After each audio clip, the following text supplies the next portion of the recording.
What's going on, everyone? So, after the Olympics, Victor Wembanyama, with a silver medal around his neck, I'm learning, and I'm worried for my opponents in a couple of years in FIBA or the NBA? Question mark.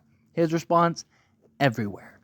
Victor Wembanyama is a guy that just he oozes confidence. I mean, after Rudy Gobert ended up winning the Defensive Player of the Year, Victor Wembanyama was like, hey, let him enjoy it now because I'm coming for it the rest of the time. And he probably will, right? Like, I don't think Rudy Gobert is winning another Defensive Player of the Year trophy as long as Victor Wembanyama is in this league. Look, I've talked about it. Victor, I think, was a genuine argument last season for him to have won Defensive Player of the Year. I also think there is a genuine argument that he was a top 15 player in the league last year. And I wouldn't be shocked with the Olympic experience added of him being a top maybe 10 player in the league next season. I think he's going to be spectacular. I think he's only going to improve and get better. I mean, he's literally still a kid that's come in the league, had a incredibly impressive rookie season, and then led a France team to the gold medal game against the Avengers and held his own and nearly at times looked like they were going to squeak out and pull out that game. Right? I mean, Team USA, in my opinion, controlled that game start to finish, as they should have. But there were moments where, France was right there.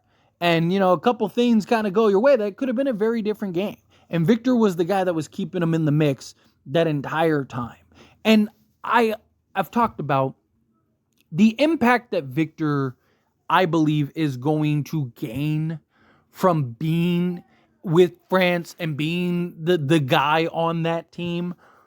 I think it's going to be massive for him next year and going forward, because he got to play in high pressure. I mean, literally as high of a pressure game as it possibly exists in the world, right? I mean, you're not talking about, game one of the first round.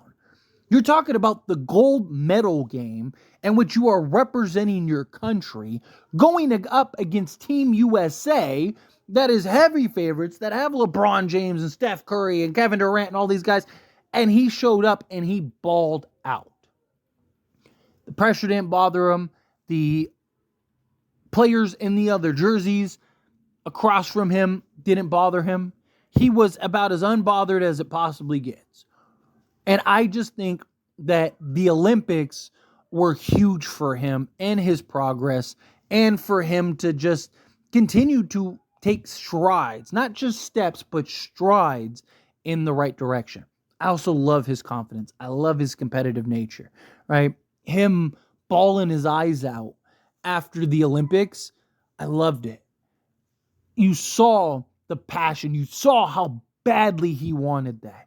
You saw how frustrated he was that he didn't get that gold.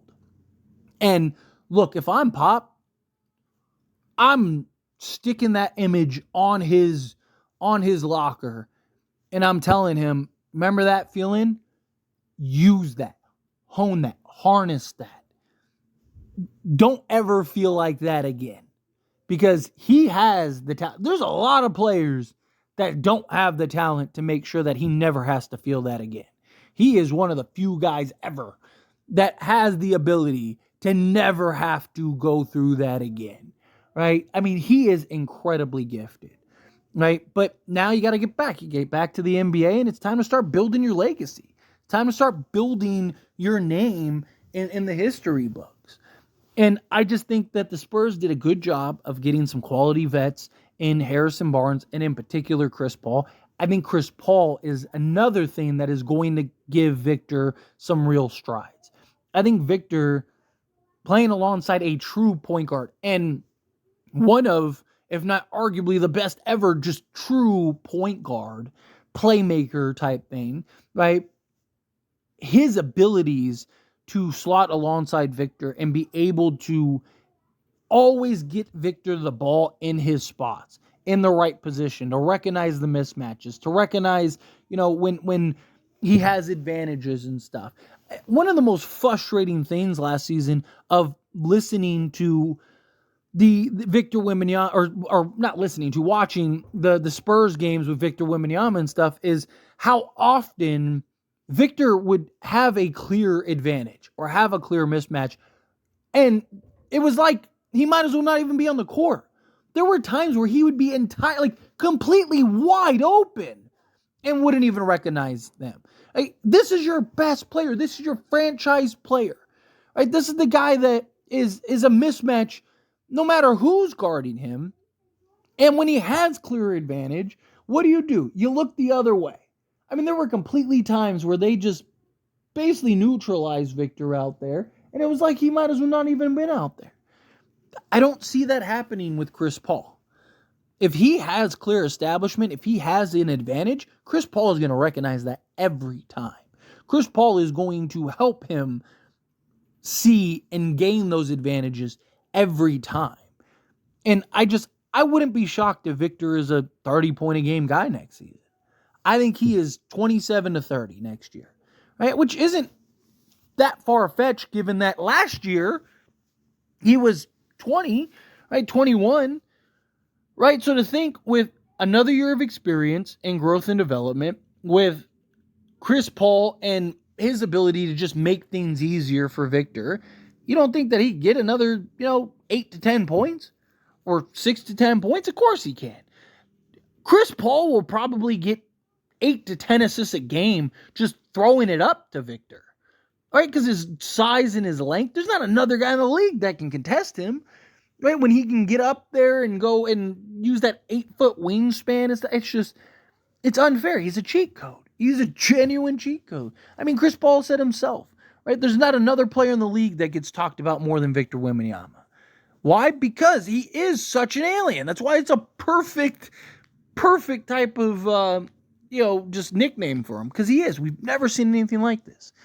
And every time this kid steps on the basketball court, he's more and more impressive. Every time this kid steps on the basketball court, you see something that you had never really seen. Every time this kid steps on the basketball court, you see the future. Right? I mean, this is a guy that I don't think he's going to be, I think he'll be the face of basketball. Not just the NBA, basketball. Right? Because he is from overseas. He is a foreign player. And look, I know a lot of people feel that a foreign player will never be the face of the NBA. I don't agree with that at all. At all. Right now you have LeBron James and stuff. Like, you have a lot of just excellent European or domestic players, right? But look at the top 10 players in the league are all foreign. I mean, even SGA is like Canadian, right? Like, so, you look at Jokic and Giannis and Victor and all these guys, you go to Luka, right? You go down the list, all these guys are all from other countries, Jokic, right? Like, and so the NBA not only embraces that and wants that, right? Like, they want to make it as global as possible. And what better way than to have a foreign player be the face of the league? And Victor has the talent. He has the skill set. Right? Like, outside of Anthony Edwards, maybe, who's a young player that is that polarizing and that good, that has a better shot of being the face of the league over Victor Wembanyama? All right? Again, like, who's that young guy that's up and coming that has a genuine shot to be in the face of the league? Anthony Edwards is the only one that I really think genuinely has a true shot. Now, could somebody come out of left field? Could, Cade Cunningham all of a sudden just take strides? And, even look at SGA. Like, no one was talking about SGA a few years ago. And then all of a sudden he just woke up one year and that was it. He was, top 10 player in the league. Right? So, unless somebody, a Chet or whomever comes out of just left field and really takes some significant strides, we'll see what Cooper Flagg looks like in the league, something like that. But chances are Victor's going to be the face. Chances are Victor is going to be the best player on both sides of the basketball. And that just goes an incredibly long way. I'm telling you, watch out for Victor. Victor is something else. And this dude, I just think he's right.